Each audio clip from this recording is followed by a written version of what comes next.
শ্যামবাজারের পাঁচমাথার মোড়ে আরজি করের প্রতিবাদ চলছিল। সেই সময় প্রতিবাদ জানাতে গিয়েছিলেন, হাজির হয়েছিলেন ঋতুপর্ণা সেনগুপ্ত। অভিনেতা ঋতুপর্ণা সেনগুপ্তকে ঘিরে ধরে গো ব্যাক স্লোগান, বলা যায় গাড়িতে একেবারে হামলা প্রতিবাদীদের। এইভাবেই গো ব্যাক স্লোগানে সব শেষে ছাড়তে হয় ওই জায়গা, শ্যামবাজার পাঁচমাথার মোড় ছাড়তে হয়, ফিরে যেতে বাধ্য হন ঋতুপর্ণা সেনগুপ্ত।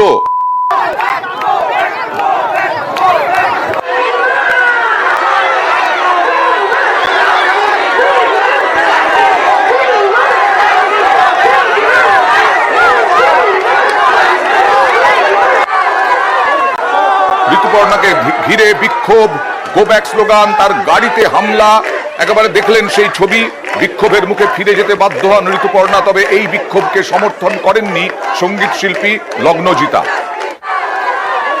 এই চেষ্টাটা খুব খারাপভাবে দেখছি এবং এটা হওয়ার কথা না। মানে আমরা রাতের পর রাত জাগজিত গণতান্ত্রিক অধিকারের লড়াই, তাহলে ঋতুদির তো সেম গণতন্ত্রটা এক্সারসাইজ করার জায়গা আছে। ঋতুপর্ণা সেনগুপ্তকে ভালো নাই লাগতে পারে, আমাকে অনেক লোকের ভাল লাগে না, তাই বলে কি তারা এসে আমাকে মারবে? এটা কোনো কথা? এটা সভ্য দেশে হয়? এই যে রাস্তায় আমরা দাঁড়িয়ে প্রতিবাদ করছি, এই রাস্তার ট্যাক্সের টাকা যেমন আমি দিই, আপনি দেন, ঋতুদিও দেয়। একটা শিক্ষিত মানুষরা নেমেছেন আন্দোলন করতে, সেখানে এই জাতীয় ঘটনা ঘটা উচিত না।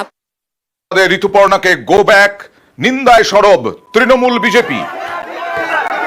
খুবই নিন্দনীয় ঘটনা। ঋতুদির সঙ্গে যেটা হয়েছে, যারা ওই আন্দোলনে ছিলেন আমার মনে হয় এখনো তাদের শিরদাঁড়াটা শক্ত হয়নি। যার জন্য আমরা একটা মহিলার বিচারের জন্য আমরা আন্দোলনে নেমেছি, আমরা গুলিয়ে ফেলছি, আমরা একজন মহিলাকে এভাবে অসম্মান করছি। তিনি তো সবকিছু ছেড়ে দিয়ে কোনো রাজনৈতিক ভাবে না এসে তিনি সামান্যভাবে একজন সাধারণ নাগরিক হিসাবে তিনি শ্যামবাজারে এসেছিলেন। সুতরাং যারা এটা করেছেন খুব অন্যায় করেছে, তারা শিরদাঁড়া শক্ত না করেই এই আন্দোলনে নেমেছেন।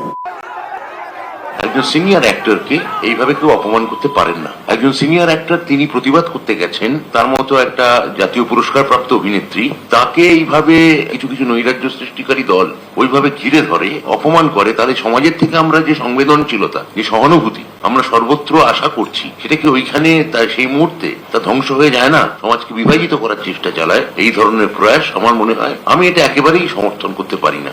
আর যাদবপুরের 8B-তে মিমি চক্রবর্তী গিয়েছিলেন, সেখানেও তাকে গো ব্যাক স্লোগান। 8B বাস স্ট্যান্ডে ছিল প্রতিবাদ, জমায়েতে যান তিনি।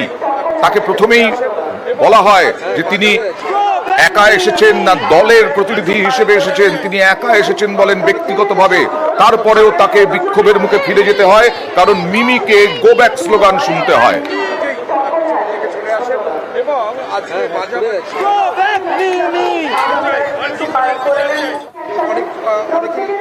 জাতীয় পতাকা নিয়ে প্রতিবাদ, সেখানে কোনো রাজনীতিবিদদের মানছি না, মানবো না।